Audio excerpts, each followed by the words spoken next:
자, 현지 시간으로 13일 밤에 감행된 이란의 이스라엘 본토 공격.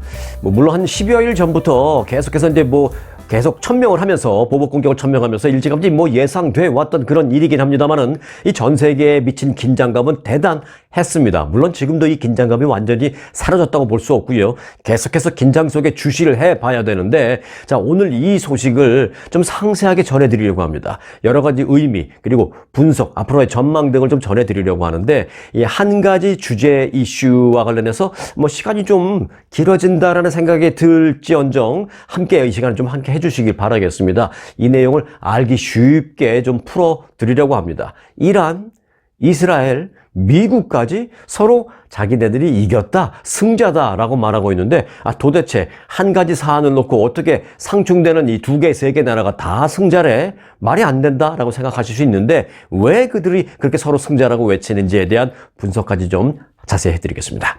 자, 일단 스토리는 이렇습니다. 이란은 지난 1일 시리아에 주재하는 자국 영사관, 즉 이란 영사관이 폭격을 받았죠. 그래서 장군도 거기서 사망하고 그런 일이 발생했는데, 이 일이 이스라엘이 벌인 것이다 라고 그렇게 공개적으로 밝혔습니다. 이스라엘이 공개적으로 맞습니다라고 인정하지도 않았음에도 불구하고 계속 이란은 그렇게 말했습니다. 그리고 이스라엘도 사실상 보복 공격을 받아들이는 그런 상황이었습니다.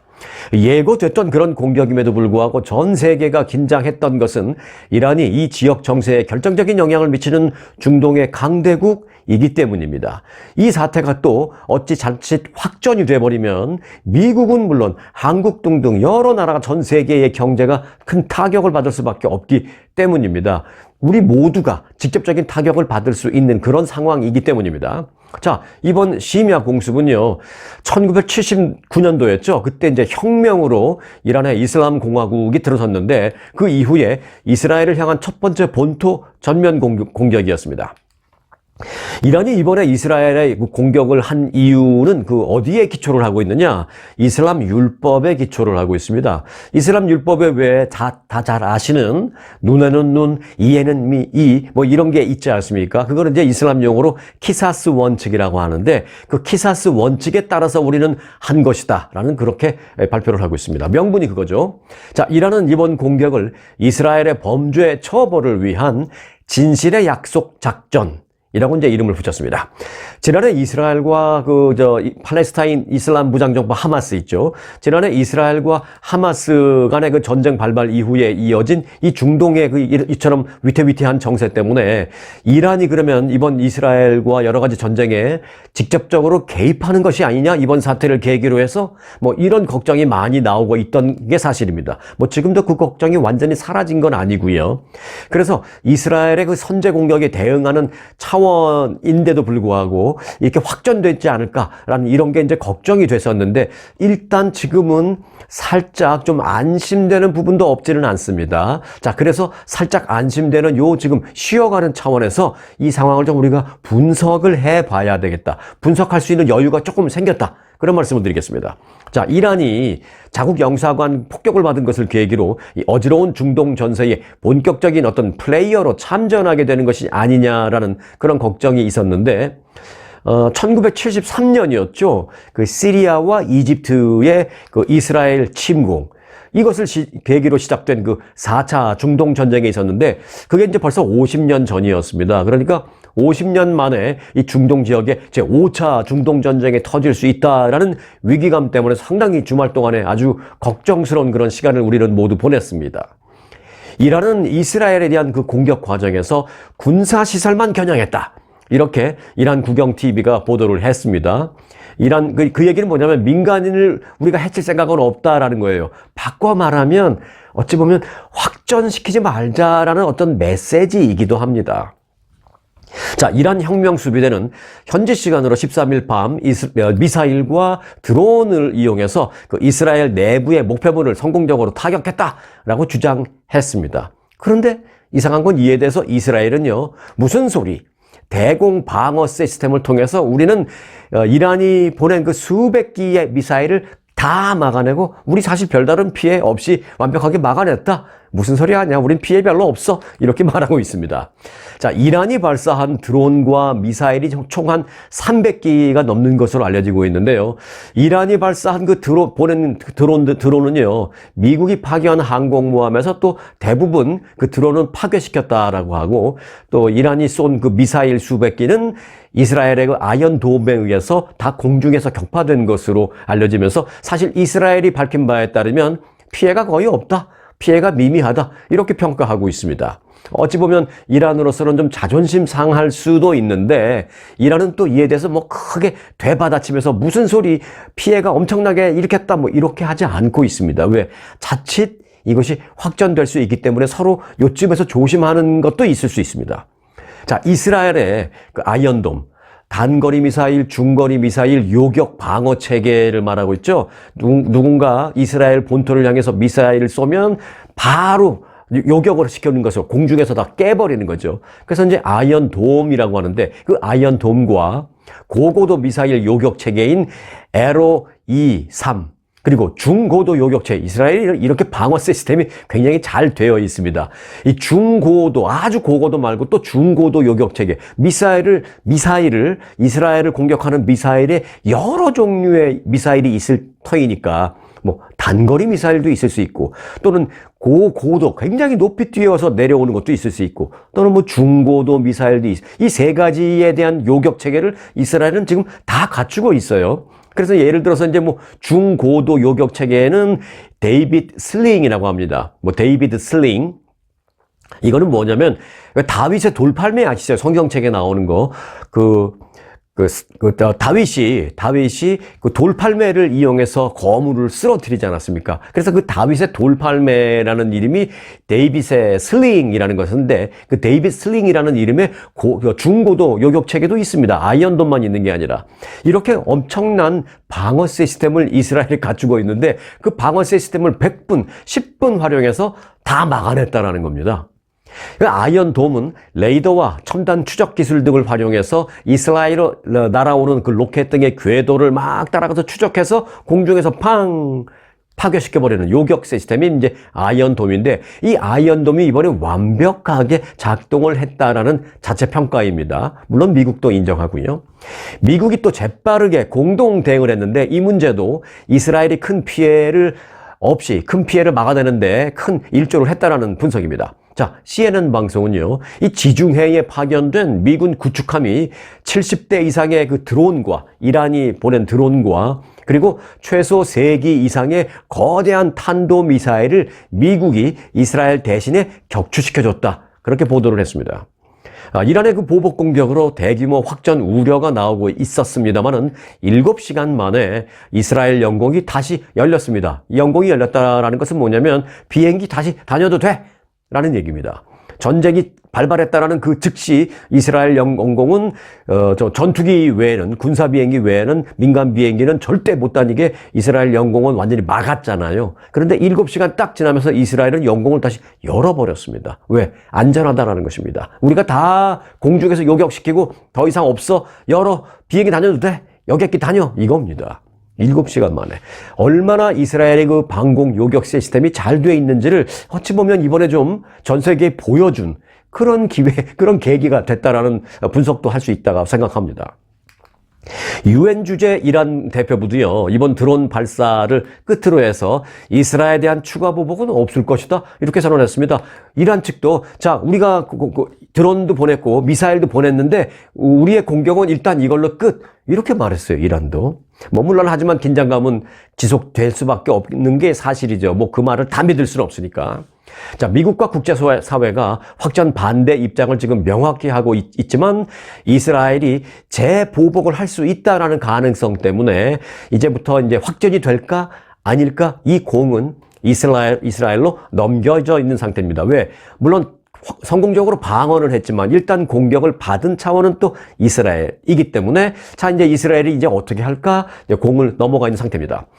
이스라엘의 당국자는요, CNN과 인터뷰에서 이렇게 말했습니다. 그 부분을 좀 우리가 눈여겨볼 필요가 있는데 이스라엘 안보 내각이 전쟁 내각, 그러니까 전쟁이 발생하면 전쟁 내각이 생기죠. 공격을 받으면. 평상시에는 안보 내각이었다가 어떤 공격이나 전쟁이 발생하면 전쟁 내각이라는 것이 만들어지는데 그 안보 내각이 전쟁 내각에 앞으로의 사태 대응과 관련된 모든 권한을 다 넘겼다라고 밝혔습니다. 그러니까 이제 이스라엘 전쟁 내각이 어떻게 결정하느냐라는 부분인데 사실 따지고 보면 뭐 안보 내각이든 전쟁 내각이든 최고 결정권자는 누구겠습니까? 네, 이스라엘의 네타냐후 총리잖아요. 근데 네타냐후 총리한테 달려 있는 겁니다. 자, 이란은 이렇게 말했습니다.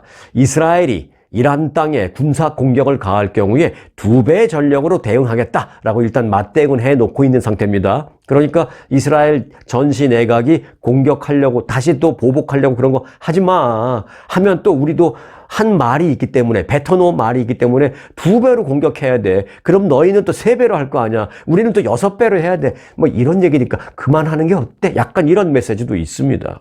자, 이런 가운데 그래도 이스라엘의 보복 공격은 뭐 아직 없는 것으로 알려지고 있기 때문에 또 보복 공격을 하겠다라고 천명한 말도 아직 없는 것으로 알려지고 있기 때문에 그나마 좀 다행인 상황은 지금 만들어지고는 있습니다. 이란의 공습 이후에 이스라엘이 보복 공격을 그런데 하려고 했다가 네타냐후 이스라엘 총리가 바이든 대통령과의 전화 통화를 가진 직후에 이를 철회한 것으로 알려져서 관심을 끌고 있습니다. 자, 그럼 그 안에 무슨 일이 있었느냐? 네, 실제로 이스라엘은 보복 공격을 하려고 했습니다. 아무리 우리가 요격을 잘해서 별 피해를 안 받지만 감히 우리한테 미사일을 300기씩 이렇게 막 미사일을 우리한테 때려? 우리가 다 막아냈지만 막아낸 건 우리가 한 거고 우리한테 미사일을 때려 가만 안 두겠어. 보복 공격 하려고 생각을 했었어요. 그런데 왜 다시 철회했느냐? 바로 바이든 대통령과 전화통화 직후입니다. 뉴욕타임스는 여러 명의 그 이스라엘 고위 관리를 상대로 취재를 해서 보도했다라고 전했습니다. 이 보도에 따르면 이스라엘 전시 내각은 어제 회의를 갖고 보복 공격에 나서는 방안을 포함해서 여러 가지 이란에 대한 공격을 어떻게 할 것인지를 논의할 예정이었습니다. 어제. 그런데 미국 대통령, 이스라엘 총리 두 정상 간의 그 통화 직후에 그 보복 공격에 관련된 회의, 어제로 예정됐던 회의가 취소됐습니다. 이스라엘의 그 이란의 공격을 성공적으로 막아내서 이란의 공격이 상대적으로 경미한 피해를 줬다는 점도 물론 이제 보복 공격을 하지 않기로 뭐 아직 완전히 안 하는 건 아니지만 보복 공격과 관련된 회의를 일단 취소한 여러 가지 이유 중에 하나가 뭐 그런 것도 있다라고 이스라엘 관료들은 그렇게 취재진에게 전달을 했습니다. 전날 이란의 공습 직후, 그러니까 지난 토요일 이란의 공습 직후 전시 내각 일부 구성원은 이란을 상대로 보복에 나서야 한다라는 강경한 의견을 낸 것으로도 알려졌습니다. 그 내각 요원들이 전부 다 그런 게 아니라 일부 관료는 뭔 소리냐? 우리가 피해를 입고 안 입고는 떠나서 우리한테 미사일을 쐈다면 당연히 우리 보복 공격을 해야지라고 강경한 입장을 냈던 관료들이 많이 있었던 것도 사실입니다. 그러나 최종 결정권자인 네타냐후가 바이든 대통령과 통화한 후 알겠습니다 하고 전화를 끊고 일단 보류라고 이제 홀드를 시킨 상태입니다. 바이든 대통령과 네타냐후 총리가 구체적으로 어떤 대화를 나눴는지는 뭐 전해지지 않았지만 일단 네타냐후 총리가 그 통화를 마친 후에 보복 공격 안건을 철회하고 그 보복 공격과 관련된 회의를 취소시켰다는 것을 비추어 봤을 때 바이든 대통령은 이 확전을 막기 위해서 반격을 자제하라라는 강경한 입장을 네타냐후 총리에게 전달했던 것만은 우리가 추정해 볼 수 있습니다. 이번 이란의 이스라엘 공습을 간단히 정리해 보려 하는데요. 자, 결론부터 말씀드리자면 이렇습니다. 한마디로 말씀드려서 저는 여러분들에게 이렇게 말씀드릴 수 있겠습니다. 희한한 보복, 모두가 승리했다는 희한한 군사 충돌. 이렇게 정리해서 한마디로 말씀드리고 싶습니다. 한마디로 희한하다라는 말씀을 드리고 싶습니다. 자, 시작점을 찾자면 물론 굳이 시작점을 찾자면 수천 년 전 역사적인 배경까지 거슬러 올라갈 수도 있겠습니다만은 뭐 그런 역사적 배경을 빼고 간단하게 본다면 한 10여 일 전 이스라엘이 그 시리아에 있는 이란 영사관 건물을 공격한 게 시작이다라고 이제 볼 수가 있겠습니다. 그 이후에 이란은 그 공격에 대한 보복으로 이스라엘 본토 공격을 계속 열흘 동안 예고해왔고 예고한 대로 이란은 지난 주말 이스라엘에 미사일 300여 개를 날려보낸 것입니다. 그런데 그 미사일은 말씀드렸다시피 거의 대부분 이스라엘 방공망인 그 아이언돔에 의해서 공중에서 다 파괴되면서 이스라엘에게 별다른 피해를 주지 못했죠. 이 같은 이란의 이스라엘 보복 공습은 그런데 희한하게도 이란, 이스라엘, 미국 등 관련 당사국 모두가 서로 이겼다라고 하는 윈윈이라는 결과를 낳았습니다. 그래서 다행히도 이로 인해서 확전 우려는 지금 매우 낮아졌다라는 분석입니다. 이스라엘이 아이언돔 방공망을 동원해서 이란이 발사한 300여 개의 드론과 미사일의 99%를 요격한 가운데 자국 영토로, 즉 이스라엘 영토로 미사일이 날아오고 있다는데도 그런 뉴스가 막 나가고 그런 속보가 막 나가고 있음에도 불구하고 그 시각 이스라엘의 예루살렘 시장에서는요, 시민들이 뭐 별일 아니라는 듯, 별일 없을 것이라는 듯 그냥 편안한 마음으로, 편안한 표정으로 장을 보는 그런 상황도 포착이 되었습니다. 여러분들 같으면 상상이나 하겠어요? 자, 지금 뭐 여러분들이 사시는 예를 들어서 뭐 캘리포니아로 북한에 미사일이 막 지금 날아오고 있습니다. 또는 텍사스로, 또는 뉴욕으로, 뭐 북한이 됐든 뭐 러시아가 됐든 어디서 됐든 그 장거리 미사일이 지금 막 날아오고 있습니다. 도착하는 데까지 뭐 한 30분 남았습니다. 이런 속보가 텔레비전으로 막 나가고 있다면 여러분 편안하게 태연하게 마켓 가서 장 볼 수 있겠습니까? 저 같으면 못할 것 같습니다. 어디 막 지하철역을 찾아서 간다든지, 뭐 텍사스 같으면 지하실에 집집마다 다 지하가 있죠. 뭐 그런 데로 들어가다든지 여하튼 패닉 상태가 돼 있었을 텐데, 그 이스라엘의 그 예루살렘 그 시민들은요, 그런 뉴스가 나옴에도 불구하고 태연한 모습으로 시장에서 장 보고 있었습니다. 왜? 자국의 아이언돔 방어 체제, 미사일 방어 체제를 너무나도 믿고 있기 때문입니다. 다들 아이언돔이 다 막아줄 것이다 라고 믿고 있었기 때문입니다. 이런 상황을 바탕으로 해서 이 보복에 나섰던 이란이나 보복 공격을 당했지만 성공적으로 막아서 별 피해를 받지 않은 이스라엘, 그리고 이스라엘을 전폭적으로 지지를 한다고 선언한 후에 이스라엘의 재보복 공격을 중단시킨 미국, 이 관련 3개국 모두가 승자라고 외치고 있습니다. 어찌 보면 희한하죠. 이란이 승자라고 외치는 이유는 해외에 있는 영사관이 됐든 뭐든 어찌 됐든 간에 자국이 공격을 받으면 우리는 반드시 보복을 한다라는 앞서 말씀드린 이슬람의 그 율법에 나오는 눈에는 눈, 이에는 이, 이걸 실천은 했기 때문에 이란은 그러니까 난 할 거 다 했습니다.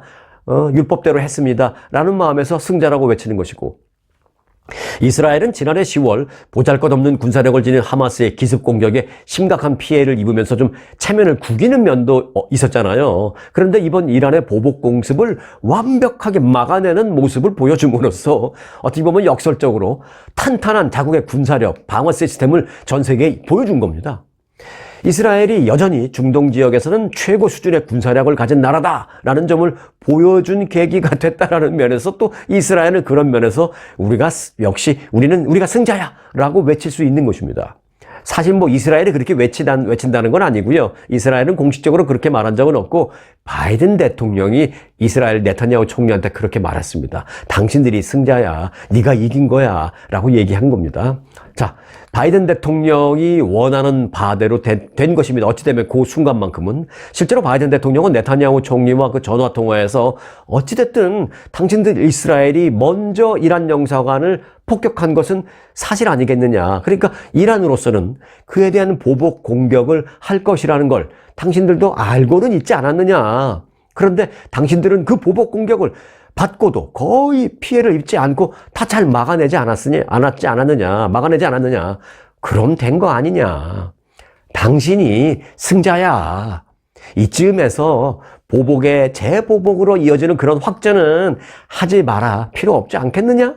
라면서 네타냐후 총리를 설득했고, 네타냐후 총리는 이에 대해서 뭐라고 답했는지 아세요? 이에 대해서 바이든 대통령에게 이해했습니다 라고 답한 뒤에 전화통화를 마쳤습니다. 그 이후에 그 회의도 취소했고요. 또 실제로 아직까지 이스라엘의 재보복 공격은 없는 상황입니다. 자, 그러니 이 부분과 관련해서는 미국이 진정한 승자다라고 말할 만하다라는 것입니다. 미국 입장에서는, 어찌 보면 바이든 대통령 입장에서는 우리가 확전을 막아냈다라고 자화자찬할 만하다라는 그런 분석입니다. 그래서 희한하게도 이렇게 군사적인 충돌이 있었는데도 불구하고 세 개의 나라가 모두 자기들이 승자다라고 외치고 있고, 또 그 외치는 것에 대해서 희한하지만 다 나름대로 일리가 있는 그런 군사 충돌 사태가 바로 이번 사태입니다. 선거를 앞둔 바이든 대통령이 한숨을 돌릴 수 있게 된 순간인데, 사실 여기에는 이란과 이스라엘 모두가 자국의 이해 특실을 따져서 멈춘 상황이다라고 보는 게 어찌 보면 타당할 겁니다. 우리로서는 받아들일 수 없는데 쟤네들이 그렇게 해달라고 하니까 그 부탁을 들어주기 위해서 멈춘다? 국제정세에서 그런 게 어디 있습니까? 다 자국의 이익에 따라서 멈춘 겁니다. 이쯤에서. 이란의 공습에 별다른 큰 피해를 입지 않은 이스라엘이 이란에 재보복을 하는 대신 미국 등 동맹국의 만류를 핑계 삼아, 그러니까 나는 재보복하려고 하는데 동맹국과 미국 그리고 여러 나라들이 말리니까, 너무나 말리니까, 알았어, 우리가 이번에 한번 너희들 말 들어줄게, 우리가 이번에 미국 말 한번 들어줄게, 요 문제와 관련해서는 미국, 당신의 바이든 대통령으로 제가 표현할게요. 바이든, 당신의 말을 들어줄게 하면서 이제 가로 열고 토를 달죠. 그러니 하마스 공격과 관련해서는 일정 부분 당신이 양보해, 뭐 이런 부분도 있죠. 또는 뭐 러시아 우크라이나 전쟁과 관련된 부분이 될 수도 있고요. 그래서 이스라엘도 이 문제, 이번에 그 이란과의 이 문제는 여기서 매듭을 지을 터이니 하마스를 상대로 하는 그 가자 전쟁에는 좀 더 집중할 수 있게, 더 지원을 많이 좀 해주는 거 어때? 라고 명분을 이스라엘은 그렇게 찾은 것입니다. 또 여기에 이란도 일조를 했습니다. 이란은 이스라엘 미사일을 이스라엘로 발사한 몇 시간 뒤에 이제 우리의 작전은 끝났다 라고 선언을 했습니다. 그러니까 더 이상 없어, 더 이상 이 이상은 없어 라는 얘기는 뭐야? 이스라엘도 이쯤에서 끝내는 게 어때? 그냥 한 대도 아니고 한 반 대 맞은 걸로 끝낸 거 어때? 뭐 이런 겁니다. 이 선언은 이스라엘이 재보복을 하지 않고 발을 뺄 수 있도록 출구를 만들어줬습니다. 이란이 공격을 하고도 이스라엘이 보복을 하지 않게끔 또 스스로 명분까지 만들어준 겁니다. 이란이. 미국은 이번 이란 공습으로 동맹국들의 신뢰를 회복할 수 있다는 것도 챙길 수 있습니다. 이제 미국 쪽의 입장을 보면 또 그렇습니다. 이번 이란 공습으로 동맹국의 신뢰를 회복할 수 있게 됐습니다. 이건 또 무슨 말이냐? 미국의 입장에서 또 승자다라고 할 수 있는 부분, 이건 무슨 말이냐? 사실 그 미국의 소위 그 동맹국들은요, 미국 내에서 그 높아지는 고립주의 속에 유사시에 미국의 지원이 정말로 있을까? 제대로 우리를 지원해 줄까? 말이 동맹국이라고 하지. 지금 미국에서 뭐 이스라엘을 지원을 하려고 할 때 뭐 있는 여론의 반대 여론이나 이런 여러 가지를 봤을 때, 야, 이스라엘도 저 정도밖에 지원을 안 해주고 있는데 우리한테 무슨 일이 생겼을 때 미국이 과연 제대로 지원해 주겠어? 라는 그런 의심이 점차 높아지기 시작했던 게 근래의 분위기였습니다. 그러나 이번 이란이 이스라엘에 대한 보복을 예고하자 미국은 항공모함을 즉각 이스라엘 지역에 급파했고요. 또 보복 공습이 시작되자마자 곧바로 이스라엘 지지를 재천명했습니다. 그리고 실제로 군사 지원 법안을 탐탁지 않아 하던 그 하원 공화당도요, 즉각 법안을 다시 마련하기로 동의하는 등 필요하면 미국이 지원에 나선다라는 점에 같이 동의를 했습니다. 발빠르게 움직인 거죠, 의회도. 아울러 이제 미국은 공군을 동원해서 이스라엘로 가는 그 드론들을 다 격추시켜줬어요. 그러면서 확실한 군사력과 확실한 군사 지원을 이번에 실제로 몸으로 보여주면서 입증을 한 겁니다. 유사시 미국은 즉각 개입할 것이다라는 그 동맹국들과의 약속을 이번에는 행동으로 보여준 겁니다. 그리고 동맹국들의 그 의구심도 이번에 완화시켜준 것입니다. 그런 계기로 삼았습니다. 미국도 이번 사태로 인해서 그동안 동맹국들에게 의심받던 그런 상황을 모면하게 된 것입니다. 이스라엘이 하마스와의 전쟁은 여러 가지 우리가 좀 민간인 피해도 있고 그러니까 자제시키는 면도 있고, 그렇지만 이번에 민간인 피해를 떠나서 이란이 이스라엘에게 이렇게 막 보복 공격하는 것은 확전이 되면 안 되니까, 확전을 막기 위해서 우리는 동맹국에 대한 그 보복 공격을 막아주는 이런 일을 제대로 하잖아. 우리가 할 때는 제대로 한다. 동맹국도 잘 봐. 우리가 할 때는 제대로 막아줬다. 뭐 이런 걸 보여준 겁니다. 이번에 실제로 이란에게 가는 그 드론을 다 미국이 막아준 거예요.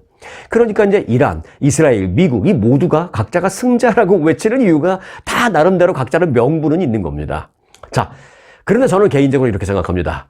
미국이 승자라고 외치기에는 아직은 좀 시기상조다 라고 저는 생각합니다. 왜냐하면 이번에 그 이란의 공습에 대해서 아직 이스라엘이 재보복 공격을 하지 않고는 있지만 확실하게 이번 사태가 끝났다고 보기에는 아직은 이르기 때문입니다. 그리고 미국이 진정한 승자의 그 폼을 좀 잡기 위해서는 이스라엘과 하마스 간의 그 전쟁도 종식시켜야 하고요. 또 러시아와 우크라이나 간의 그 전쟁도 서둘러 종식시켜야 한다고 생각합니다. 이번에 그 이란과 이스라엘 이 사태, 이것만 갖고는 안 된다라는 얘기죠. 사실은 현재 두 개의 전선이 형성된 모양이잖아요. 이스라엘과 하마스, 그리고 러시아, 우크라이나. 미국이 사실은 다 개입되어 있는 직간접적으로 그런 두 개의 전선이 미국 입장에서는 형성된 모양인데 자칫 이게 세 개의 전선으로 될 뻔했지만 이제 대선을 앞두고 있는 미국이 그 대선 때문에라도 현재 두 개의 전쟁을 어떻게든 더 확산시키면 안 되고 또 어떻게든 빨리 종식시켜야 되는데 그래서 그로 인한 경제적인 타격도 막아내야 하는데 그리고 이제 미국은 그렇게 한 후에야 진정 미국은 승자다라고 외칠 수 있다라고 저는 그렇게 생각을 합니다. 오늘은 특별히 그 이란의 이스라엘 공습 소식과 이에 대한 그 비하인드 스토리와 분석을 좀 전해드렸습니다. 오늘 특별 이슈는 특별한 이 이슈, 이란과 이스라엘 간의 문제, 그리고 미국의 입장, 그리고 미국이 머릿속으로 머리 굴리는 여러 가지 얘기들, 생각들, 이런 것은 일단 간단하게 말씀드릴 수 있는 것은 다 분석을 해드린 것 같은데, 시간이 조금 남으니까 보너스로 트럼프 전 대통령의 그 세기의 재판이 시작됐다라는 내용을 조금만 보너스로 정리를 해드리고 마치도록 하겠습니다.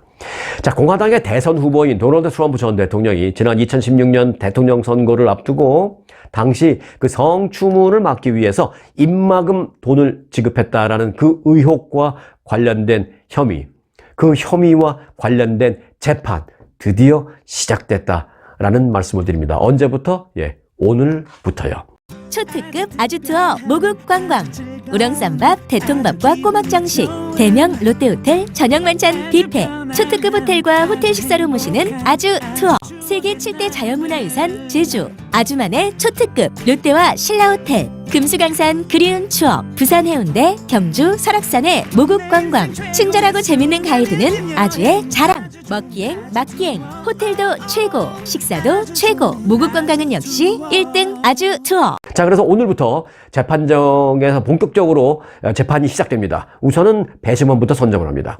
전직 미국 대통령이 형사 피고인 자격으로 형사법정에 서는 것은 미국 역사상 처음 있는 일입니다. 그 처음 있는 역사적인 첫날이 바로 오늘이라는 말씀을 드립니다. 재판 결과가 오는 11월 치루어지는 그 대선의 행방에도 적절한 영향을 미칠 전망이죠. 뉴욕 맨하탄 지방법원의 후안 멀천 판사는 오늘 배심원 선정을 시작으로 트럼프 전 대통령이 피고인으로 서는 형사재판 일정이 시작된다라고 말했습니다. 트럼프 전 대통령은 지난 2016년 말씀드린 대로 그 당시 대통령 선거가 있기 직전에 전직 성인 영화배우인 배우 스토미 데니얼스와의 과거 이 성관계 폭로를 막기 위해서 소위 입막음을 하기 위해서 자신의 변호사인 마이클 코언을 보내서 이 마이클 코언이 그 여자분에게 돈을 10만 불인가요? 얼마 줬다라는 것이죠. 그 돈을 준 후에 그 마이클 코언이 자기 돈으로 그 돈을 줄 수는 없으니까 마이클 코언이 일단 가서 돈을 줬고 그 돈을 마이클 코언에게 변제해 주는데 회사 돈으로 변제를 해주고 마치 마이클 코언이 변호사로서 일을 한 것처럼 법률 자문 비용 이렇게 회사 기록을 만들었다는데 그게 이제 조작이라는 얘기죠. 그래서 이제 관련된 34개 혐의가 적용된 재판입니다. 자, 이 사건은 트럼프 전 대통령이 받는 형사재판 4건 가운데 하나입니다. 현재까지 이제 11월 대선 이전에 재판 일정이 예정되어 있는 형사사건은 이 건이 이게 이제 유일합니다. 트럼프 전 대통령 측은 이 재판을 대선 이후로 미루려고 계속해서 이제 총력전을 벌이긴 했었습니다만은 실패했죠. 그래서 이제 드디어 오늘 시작된 겁니다. 트럼프 전 대통령은 회사 장부 조작 혐의는 물론 데니얼스와의 성관계를 했다라는 것 등을 모두 전면 부인하면서 이 사건을 정치적인 이유 때문에 민주당이 막 하고 있는 어떤 선거 방해다, 정치적인 탄압이다라고 주장을 하고 있는 상황입니다. 형사사건 피고인인 트럼프 전 대통령은 지금부터 약 6주 내지는 8주 정도로 예상되는, 그러니까 한 달 반에서 한 2달 정도 걸릴 것으로 예상되는 이번 재판 일정 내내 법정에 출석해야 합니다. 빠지면 안 됩니다. 빠지면 패배합니다. 패배하지 않기 위해서라도 트럼프 전 대통령은 꼬박꼬박 앞으로 2달간 법정에 참석해야 됩니다. 오늘 시작되는 이 첫 주간에는요, 배심원 선정이 이루어질 예정입니다. 재판은 아침에 9시 반부터 시작해서 오후 4시 30분까지로 예상되어 있고요. 수요일은 쉽니다. 그래서 수요일을 제외하고는 주중, 월, 화, 목, 금, 주중 4차례 계속해서 열립니다. 이 공소장에 담긴 그 범죄 사실을 보면 트럼프 전 대통령이 혼외 성관계 발설을 막으려고 개인 변호사였던 마이클 코언을 통해서 그 대통령 선거가 있기 직전 그 데니얼스라는 여성에게 13만 달러를 줬고, 그 해당되는 돈을 마이클 코언에게 그 변제해 주는 과정에서 회사 돈을 사용했는데 회사 장부에는 법률 자문료라고 위장했다라는 게 핵심입니다. 트럼프 전 대통령을 기소한 엘빈 브래그 맨하탄 지방검사장은 이렇게 말합니다. 트럼프 전 대통령이 다른 범죄를 숨기고 속이려는 의도로 기업 문건을 위조해서 중범죄를 저질렀다라고 말하고 있습니다. 물론 이제 그 기업 문건을 좀 다르게 쓰고 어떻게 보면 위조라고 말할 수도 있지만, 그런 기업 문건 위조만으로는 사실은 경범죄입니다. 중범죄라고 말할 수는 없습니다. 하지만 이 검찰 측에서 중범죄로 하는 이유가 있습니다. 대선 도전에 방해되는 불리한 정보를 감추려는 의도로 이루어진 불법 행위, 이건 중범죄다라는 것입니다. 그래서 이제 브래그 검사장과 그 검찰이 그런 걸 주장하고 있는 것입니다. 이를 위해서 검찰은 공소장에 그 데니얼스 관련 범죄 사실 외에도 트럼프 전 대통령 측이 선거에 불리한 정보를 왜곡하고 자신을 막기 위해서 불법 행위를 했다라는 거, 이게 이제 중범죄다라고 말하고 있습니다. 검찰 측이 주장하는 중범죄라는 그 이유 많이 있는데요. 그 예를 하나 드리겠습니다. 실예로 이제 검찰 측이 갖고 있는 나름대로의 검찰 측의 무기는 여러 가지가 있는데 그 중에 하나를 예를 들어 말씀드리겠습니다. 어떤 그 정보를 돈을 주고 사들인 뒤에 대중에 알려지지 않도록 묻어버리는 게 있습니다. 그걸 이제 미국에서는 나름대로 전문 용어로 할까요?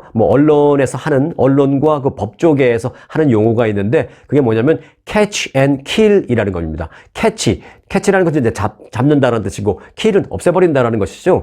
catch and kill이라는 수법을 활용했다라는 게 이제 검찰 측의 주장입니다. 자, 이건 무슨 얘기냐? 캐치 앤 킬. 플레이보이 모델 출신 배우 캐런 맥두걸이 대통령 선거를 앞두고 트럼프 전 대통령과 한때 옳지 못한 그런 관계였다라는 사실이 있었는데, 이런 사실을 폭로하려고 하자 그때 무슨 일이 있었냐면, 그 타블로이드판 매거진, 그 내셔널 인콰이어러라는 그 매거진이 있습니다. 그 매거진이 맥두걸에게 가서 이렇게 종용을 합니다. 내가 당신에게 15만 달러를 주겠습니다. 그러니까 당신이 말하려고 하는, 폭로하려고 하는 그 부분과 관련돼서, 그 내용과 관련해서는 우리에게 독점 보도 권리를 주는 게 어떻겠습니까? 했습니다. 그러니까 맥두걸이라는 여성이 오케이, 알았어. 15만 불 줘서 15만 불 받고 사인을 했죠. 뭐라고 사인했느냐? 내가 지금 폭로하려고 하는 이 내용과 관련돼서는 내셔널 인콰이어라는 이 매거진에게만 말하겠다. 다른 데하고는 인터뷰하지 않겠다라는 사인을 했습니다. 사인을 했으니까 그 독점 보도 권리를 내셔널 인콰이어라는 그 언론사가 갖게 된 거죠. 요게 이제 캐치입니다. 그런데 내셔널 인콰이어라는 그 회사의 모 회사는 그 데이빗 패커라는 사람이 갖고 있는 회사가, 데이빗 패커라는 사람이 CEO로 있는 회사가 이제 내셔널 인콰이어의 모 회사입니다. 근데 그 데이빗 패커는 누구냐? 바로 트럼프 전 대통령의 친구입니다. 자, 친구인 것까지는 오케이. 그런데 내셔널 인콰이어는 그 돈을 주고 그 독점 권리를 산 후에 어떻게 했느냐? 묻어버렸습니다. 보도하지 않았습니다. 독점으로 보도할 수 있는 권한을 돈을 주고 사고 보도하지 않은 겁니다. 그래서 catch and kill 했다는 것입니다. 이번 사건의 핵심 인물인 마이클 코언이나 데니얼스는 물론 이 패커라는 사람, 그리고 맥두걸이라는 여성도 모두 이번에 주요 증인으로 재판장에 나와서 증언할 것으로 전망됩니다. 대단하죠. 이제 아주 흥미진진한, 관심을 끌고 있는 모든 사람들의 입이 다 이제 그 재판정에서 열리게 될 것이다랍니다. 트럼프 전 대통령도 재판정에 나와서 증언을 할 것으로 예상되고 있습니다. 아니, 해야만 할 것입니다. 하지 않을 수가 없는 그런 상황입니다. 이제 우리가 듣고 싶어하는 모든 사람들의 입이 이번 재판에서 증언석에 다 올라오는 것입니다. 아주 흥미진진한 재판이 오늘부터 시작됩니다. 엊그제 사망한 O.J. 심슨 아시죠? 이 O.J. 심슨 이후에 또 하나의 세기의 재판이 오늘부터 시작된다라는 말씀입니다. 자, 그래서 오늘은 딱 2개의 이슈만 갖고 조금은 좀 길게 상세하게 좀 풀어서 여러분들에게 정리를 해드렸습니다. 도움이 되셨길 바라면서요. 오늘 영상을 여기서 마치도록 하겠습니다. 언제나 스토리가 있는 뉴스, 송혜코의 스토리 뉴스 마칩니다.